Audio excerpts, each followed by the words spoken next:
On va commenter une fois de plus l'expression qui se ressemble, s'assemble. C'est un élément sociologique absolument fondamental que l'on ne prend pas au sérieux ou qu'on a plutôt tendance à nier. Quand je dis que les gens se réunissent et se regroupent par ressemblance, et non pas qu'ils se ressemblent parce qu'ils sont regroupés, il y a plutôt le primat de la ressemblance.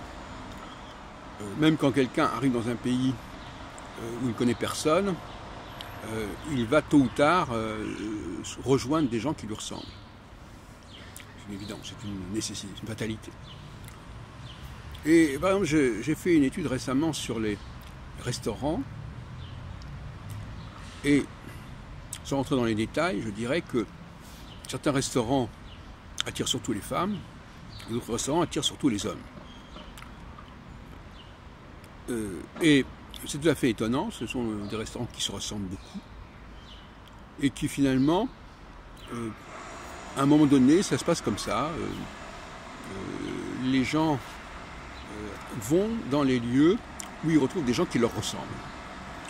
Et par conséquent, au bout du compte, on arrive à des restaurants où les personnes qui sont là ont toutes à peu près le même profil. Quel qu'il soit d'ailleurs, sexuel, racial ou autre.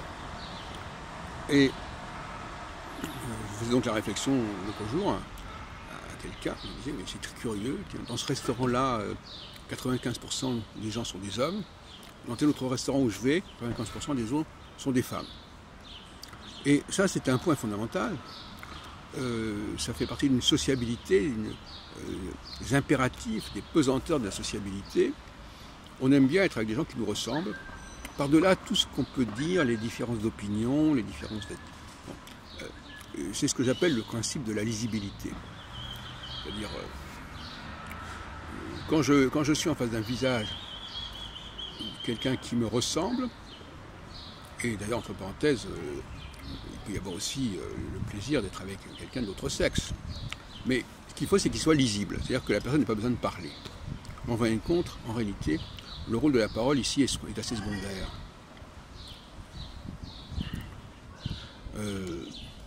Je suis en face d'un visage qui me parle, cette personne n'a pas à me parler. En revanche, si le visage ne me parle pas, il va falloir parler. Donc la parole ici est une solution supplétive. Par exemple, avec un noir, par exemple, le visage ne me parle pas et mon visage ne lui parle pas. Et donc on va parler. Or, la qualité du langage, du discours, est souvent beaucoup moins intéressante que celle qui émane de la personne et que l'on peut décrypter quand on connaît le langage du corps, le langage du visage. Et ce langage du visage, on ne peut pas le décrypter chez quelqu'un qui nous est étranger. L'étranger, il a un visage qui ne nous parle pas. Alors c'est un paradoxe parce que l'étranger a un visage qui ne nous parle pas et en plus, souvent, il a un langage qui n'est pas le bon. Donc on voit bien qu'il y a un cloisonnement là qui est assez effarant. Inversement, quelqu'un qui est français comme vous et moi, par exemple, eh bien, on n'a même pas besoin de se parler, puisque les expressions du visage sont suffisamment éloquentes. Voilà. Donc, je crois que c'est un point qui n'a pas été suffisamment développé. Je l'observe dans les écoles, par exemple, dans les cours de récréation, partout, où les jeunes, même les plus jeunes, aiment se retrouver entre eux. Voilà, c'est comme ça. Ils aiment se retrouver entre eux parce que ça fonctionne mieux, parce que ça parle mieux sur le plan, pas de la parole, mais il y a une lecture, une lisibilité de l'autre, de son comportement, de ses gestes, de ses grimaces, de ses mimiques, qui est beaucoup plus intéressant. Un visage africain, par sa structure, par son faciès, ne me parle pas. Et à telle enseigne d'ailleurs, et ils le reconnaissent eux-mêmes, qu'on n'arrive pas à distinguer les uns et les autres. Un Africain distingue mal les Blancs les uns des autres. Un Blanc distingue mal les Africains les uns des autres.